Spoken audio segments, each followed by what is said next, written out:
পুরোটাই আমরা অবৈধ স্থাপনা উচ্ছেদের জন্য কার্যক্রম হাতে নিয়েছি। প্রাথমিকভাবে আমরা আমাদের দুটি ওয়ার্ডে 14টি অবৈধ স্থাপনাকে নোটিশ করেছি 7 দিনের সময় দিয়ে। সেই সময় অতিবাহিত হওয়ার পরেও তারা নিজ দায়িত্বে অবৈধ স্থাপনা সরিয়ে না নেওয়ার কারণে আমরা উপজেলা প্রশাসন এবং পৌরসভা কর্তৃপক্ষ থেকে আজকে উচ্ছেদ অভিযান চলমান রয়েছে। আপনারা খেয়াল করলে দেখবেন খুব নির্দয়ভাবে খালগুলোকে হত্যা করা হচ্ছে।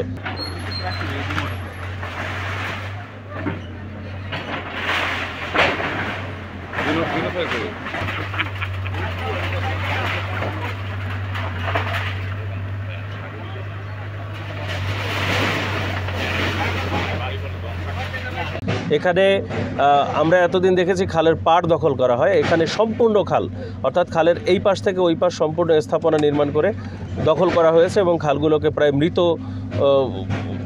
করে ফেলা হয়েছে। আমাদের পৌরসভা থেকে ইতিমধ্যে এই বর্জ্য অপসারণের কার্যক্রম চলমান রয়েছে। এর ফলে অনেক দিন পরে এই খালে পানির প্রবাহ ফিরে এসেছে।